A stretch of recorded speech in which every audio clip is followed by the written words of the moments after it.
Olá pessoal, tudo bem com vocês? Hoje o nosso assunto é o verbo auxiliar did, ok? Vamos nessa.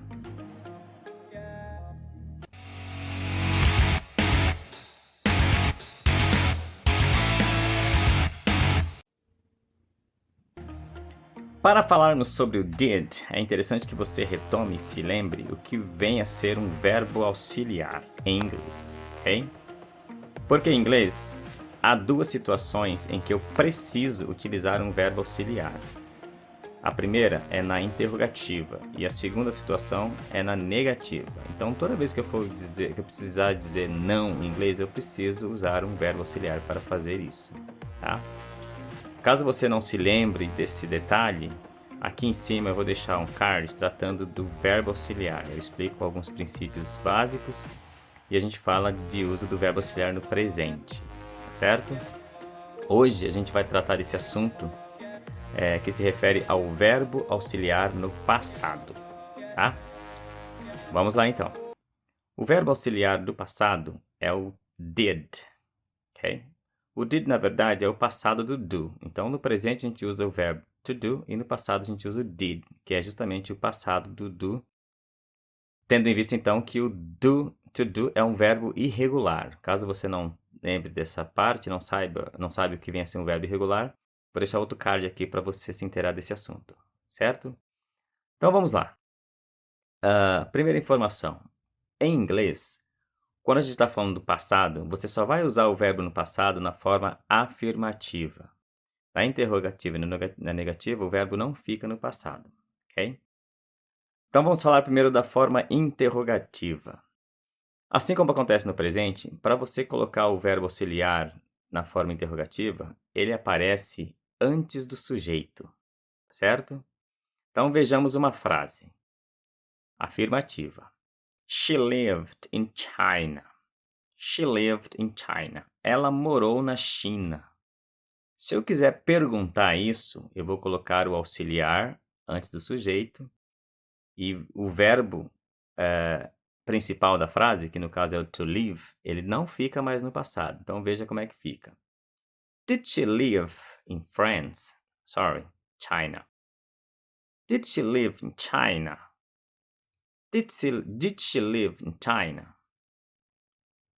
Então eu estou perguntando se ela morou na China, ok? Did she live in China? Percebe que eu não uso o verbo live no passado, tá bom? Vamos mais uma frase. You stayed home. You stayed home. Você ficou em casa. Então, se eu quero perguntar isso, quero perguntar, você ficou em casa? Eu vou colocar o did antes do sujeito e vou repetir a frase tirando o verbo do passado, ok? Did you stay home? Did you stay home? Você ficou em casa? Lembra de colocar o ponto de interrogação ao final, certo? Mais um exemplo. They went to France. They went to France. Eles foram para a França. Então, eu vou fazer a mesma coisa. Eu vou colocar o auxiliar did e tirar o verbo do passado. Voltar esse verbo para o infinitivo sem a partícula to, certo? Se você não lembra o que é infinitivo, partícula to, tem esse card aqui com um assunto sobre verbos, tá bom? Então, essa frase, they went to France, na interrogativa fica, did they go to France? Did they go to France? Se você ficou perdido e se esqueceu de onde que eu tirei esse go, é o verbo went, não mais no passado. Então, o verbo go, to go, é um verbo irregular. O verbo irregular é aquele que eu não uso o ed, certo? Tem um card aqui tratando desse assunto também, se você precisar. Certo? Então, vou repetir de novo. They went to France. Essa é a afirmativa. A interrogativa é did they go to France? Did they go to France? Certo? Bom, passamos agora para a forma negativa, que é o não. Então, assim como a interrogativa, para eu falar não em inglês, eu preciso usar um verbo auxiliar. O verbo auxiliar do passado é o did, ok? Só que a ordem aí é diferente. O did aparece depois do sujeito, antes da palavra not, ok? Então, se você se lembra, você não pode usar só o not, que é o não, ok? Então, vamos usar o mesmo exemplo. A primeira frase lá. She lived in China.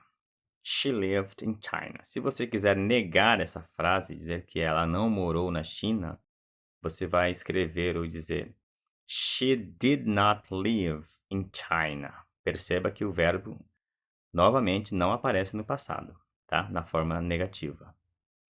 E eu posso fazer a junção, que na verdade é assim que se usa com mais frequência. Então eu pego o did mais o not, escrevo tudo junto e coloco uma apóstrofo na vogal do not.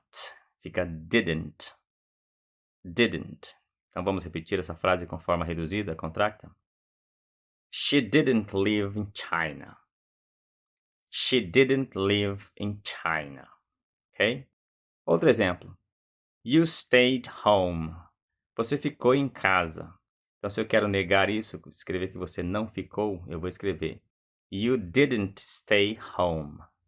You didn't stay home. Perceba que o verbo, novamente, não fica no passado. Tá bom? E, por fim, they went to Brazil. Eles foram ao Brasil. Eu mudei o país, né? Mas vamos com o Brasil. They went to Brazil. Eles foram ao Brasil. Então, se eu quero dizer que eles não foram ao Brasil, eu vou escrever They didn't go to Brazil. Da mesma forma, o verbo to go, ele aparece aí não mais no passado e sem a partícula to. Ok? Bom, pessoal, é isso que eu tinha para falar hoje. Espero que o vídeo tenha sido útil de alguma forma. Se você ainda não for membro do nosso canal, se inscreva para fortalecê-lo.